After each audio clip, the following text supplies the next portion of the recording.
Take a look at the slide on this pistol. It clearly says P38, but is it?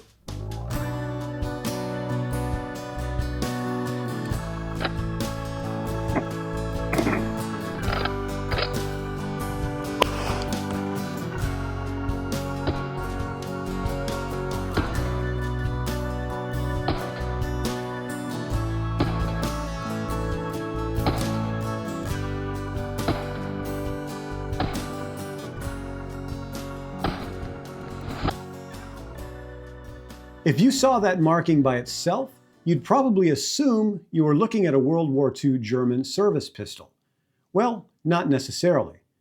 This particular handgun was manufactured during the 1960s, well after World War II had ended. Even though the slide is marked P38, it's actually part of the post-war military evolution of the design that eventually became known as the P1.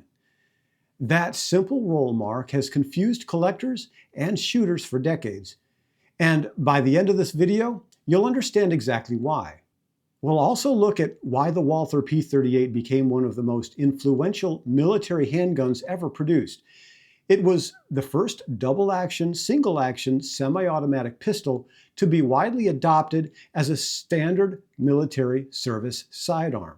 And many features that later became common on military and police pistols can trace their heritage back to this design. Its double-action first shot, decocking safety, loaded chamber indicator, and falling locking block system represented a major step forward in service pistol development. To appreciate the P38, we first need to take a look at the pistol it replaced. By the early 1930s, Germany's standard military sidearm was the Luger P08. Even today, it's one of the most recognizable handguns ever made. Soldiers respected it for its accuracy, and its distinctive toggle locking action made it unlike anything else on the battlefield. Its greatest weakness wasn't performance, it was manufacturing. The Luger required extensive machining, careful fitting, and skilled labor. It was expensive to produce and difficult to manufacture in the large numbers Germany expected to need as it rapidly expanded its armed forces. German military planners wanted something simpler, faster to build, and less expensive without sacrificing reliability. That task fell to Walther. By then, Walther had already built an excellent reputation with its PP and PPK pistols. Those handguns demonstrated the advantages of a double-action trigger system, and Walther's engineers believed the concept could be successfully adapted to a full-size military sidearm. Development began with an experimental pistol known as the AP, short for Armeli Pistole, or Army Pistol. Continued refinement led to the HP, meaning Heerespistole, before the design was officially adopted by the German Army in 1938 as Pistole 38, better known simply as the P38. The designation reflects its adoption in 1938. By the way, this Luger is a 1938. Production began shortly before the outbreak of World War II and expanded rapidly as Germany mobilized for war. For its time, the P38 represented a remarkable advance in military handgun design. Most service pistols of the period were single-action firearms that either required the hammer to be cocked before firing or were carried in ways that forced soldiers to balance safety against immediate readiness. The P38 offered a different solution. It could be carried with a loaded chamber and the hammer safely lowered, allowing the first shot to be fired with a long double-action trigger pull. As the slide cycled, the hammer was cocked automatically, and subsequent shots were fired in single action with a lighter trigger pull. Today, that operating system is very familiar to anyone who's used a traditional double-action pistol, but in the late 1930s, it represented a significant change in military handgun doctrine. As wartime demand increased, Walther alone could no longer meet production requirements. Manufacturing contracts were also awarded to Mauser and Spreework. Collectors often identify wartime P38s by their factory codes rather than the company names. Walther pistols are marked AC, Mauser pistols carry the code BYF, and Spreework pistols are marked with CYQ. Those codes remain one of the quickest ways to identify who manufactured a wartime pistol. Although the P38 officially replaced the Luger as Germany's standard military sidearm, wartime production demands meant there were never enough P38s to completely phase out the older design. As a result, both pistols remained in service throughout the war. Mechanically, the P38 was just as innovative as it was historically significant. Instead of using John Browning's familiar tilting barrel system, Walther engineers developed a falling locking block action. When the pistol is fired, the barrel and slide recoil together for a short distance before the locking block cams downward, unlocking the slide and allowing it to continue rearward while the barrel stops. The system proved reliable in military service and later influenced the locking block design that Beretta further developed for the Model 92 series. Another feature that surprises many first-time owners is the recoil system. Rather than using a single recoil spring beneath the barrel, the P38 uses two recoil springs mounted on separate guide rods inside the frame. It's an unusual arrangement that contributes to the pistol's distinctive internal layout. The pistol also incorporated several features that were ahead of their time. At the rear of the slide is a loaded chamber indicator. When a round is chambered, a small steel pin protrudes slightly from the back of the slide, allowing the shooter to both see and feel the chamber is loaded. The manual safety also functions as a decocking lever. Rotating it safely lowers the hammer without firing the pistol while simultaneously placing it on safe. Today, that's a familiar feature on many traditional double-action pistols, but when the P38 entered service, it was a major advancement. Completing the design is the pistol's distinctive open-top slide, which provides generous clearance for spent cases during ejection and contributes to the pistol's reputation for dependable reliability. The P38 is chambered in 9x19 parabellum and feeds from an 8-round detachable single-stack magazine. Overall length is approximately 8.5 inches, with a barrel measuring just under 5 inches. Wartime steel frame pistols weigh roughly 30 to 34 ounces unloaded, depending on manufacturer and production variation. The fixed military sights consist of a simple front blade and rear notch designed for durability and practical combat use rather than target shooting. Now let's come back to the pistol sitting here on the table. This is where things become especially interesting. Even though the slide is marked P38, this handgun was manufactured after World War II for military service.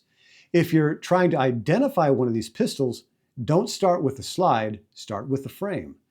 A wartime P38 uses a steel frame.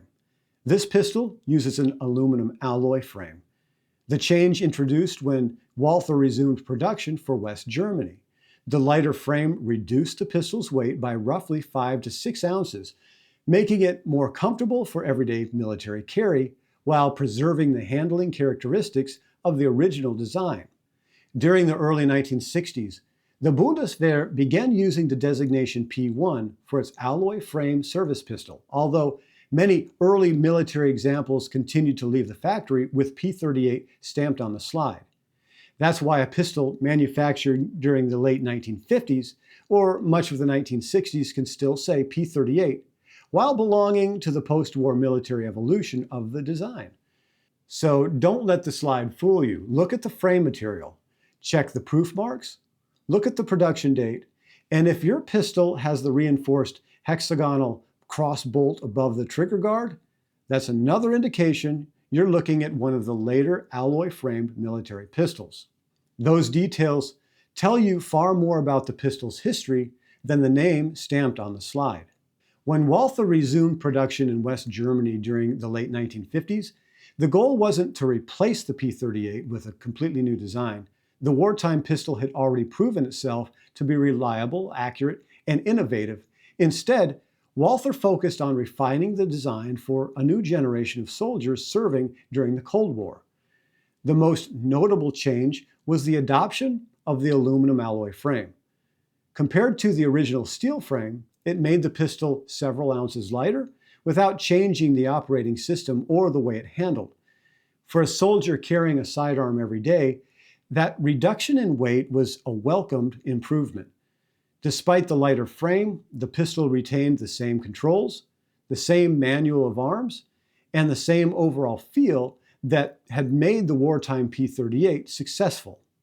As these alloy frame pistols accumulated years of military service, long-term use revealed that repeated firing placed additional stress on the area of the frame where the locking block bears during recoil. To address this, Walther introduced an important reinforcement during the early 1970s, a hardened steel hexagonal cross bolt installed just above the trigger guard. This insert provided a longer bearing surface for the locking block and significantly increased the service life of the alloy frame. If your pistol has that distinctive hexagonal cross bolt, you're looking at one of the later reinforced military pistols. If it has an alloy frame but no cross bolt, it's likely one of the earlier post-war examples. It's a small detail, but it's one of the quickest visual clues that help place the pistol within its production history. This also explains why identifying these pistols involves more than reading the name stamped on the slide. Many people assume that a pistol marked P38 must have been carried during World War II. As you've seen, that's not always the case. A pistol marked P38 might be a wartime steel frame service pistol, a commercial post-war pistol, or an early alloy frame military pistol manufactured for the Bundeswehr. The frame material, proof marks, production date, and overall configuration tell a much more complete story than the slide markings alone. Despite being a design that traces its roots back to the late 1930s, the P38 remains an enjoyable handgun to shoot today. The grip is relatively slim, it points naturally, and it has a balanced feel that many shooters immediately appreciate. The double-action trigger is long and fairly heavy, just as you'd expect from a military pistol of that era. After the first shot, the pistol transitions into a single action with a lighter, shorter trigger pull that makes accurate follow-up shots much easier. Recoil is mild, thanks to its locked reach design, and the pistol has a smooth recoil impulse that makes it surprisingly comfortable on the range. If you're used to modern striker-fired pistols, you'll probably notice that the trigger reset is longer than what you're accustomed to. After a magazine or two, though, it becomes second nature, and it's easy to understand why the design earned such a strong reputation in military service. Reliability became one of the P38's defining characteristics. The open top slide provides generous clearance for spent cartridge cases during ejection, helping reduce the likelihood of ejection-related malfunctions. Combining with the falling locking block action, the design proved dependable under a wide range of field conditions. Like any historic firearm, however, age deserves respect. Original wartime P38s are now more than 80 years old, and many have seen decades of military use. If you plan to shoot one regularly, it's wise to inspect the recoil springs, the locking block, which is one of the pistol's primary wear components, and the rest of the operating system before taking it to the range. If your goal is simply to enjoy shooting the design rather than preserving a wartime collectible, a later reinforced alloy frame military pistol is often a more practical choice. It offers essentially the same shooting experience while helping preserve increasingly scarce wartime examples. The P38 served throughout World War II with every major branch of the German armed forces. It was carried by officers, infantrymen, armored vehicle crews, Luftwaffe air crews, paratroopers, military police, and many other personnel. Although it officially replaced the Luger as Germany's standard service pistol, wartime production demands meant that both pistols remained in widespread use until the end of the conflict. Following the establishment of the Bundeswehr, the updated alloy frame version entered a new phase of military service. It remained West Germany's standard military sidearm through much of the Cold War before gradually being replaced during the 1990s by the Heckler & Koch P8, a Bundeswehr variant of the USP. Taken together, the wartime P38 and its post-war military descendants served German armed forces for more than half a century. The design also saw extensive police service. Numerous West German police agencies adopted variants of the pistol because its double-action trigger and decocking safety provided an excellent balance between readiness and safe carry.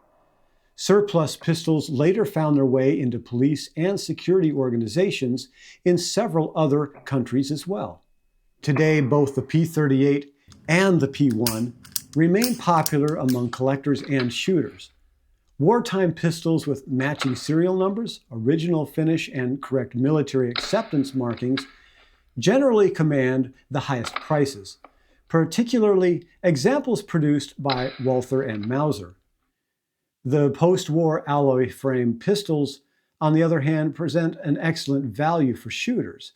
They offer authentic military history, the same basic operating system, and an enjoyable shooting experience at a considerably lower cost than wartime examples. The Walther P38 has appeared in countless World War II films and television productions over the decades.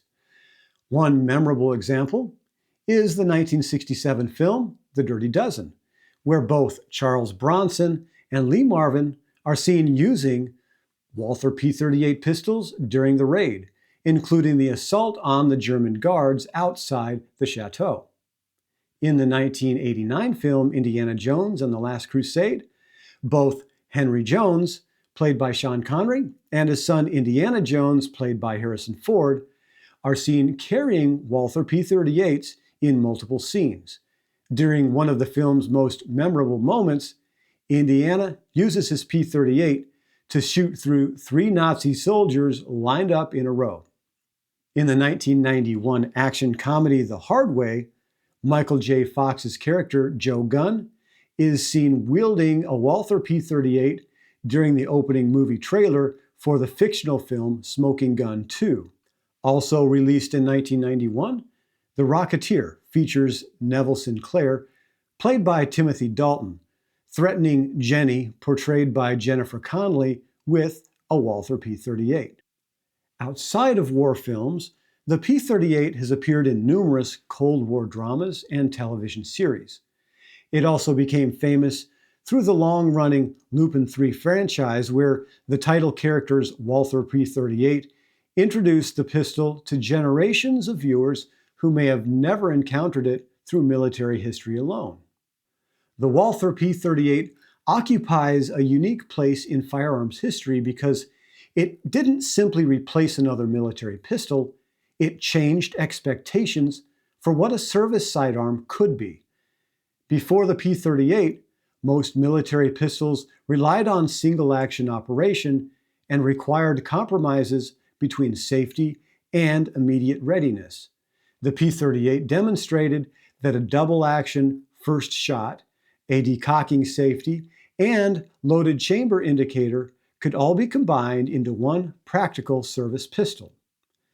Those concepts became the foundation for generations of military and police handguns that followed. Its falling locking block system influenced later handgun designs, most notably the Beretta 92 series, while its double-action, single-action operating system became a standard configuration for service pistols throughout the second half of the 20th century. Whether you're holding a wartime steel-framed P38, a commercial post-war P38, or a 1960s alloy frame military pistol like the one on the table today sitting in front of me marked P38, you're holding one of the most influential military handguns ever produced. More than 80 years after its adoption, the Walther P38's influence can still be seen in service pistols around the world.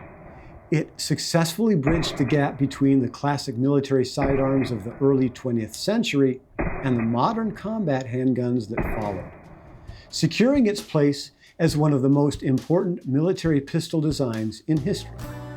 Thank you for joining me today. Like and subscribe if you found this video informative. It really does help the channel. And I'll leave a seat open for you next time here on the Mess Table.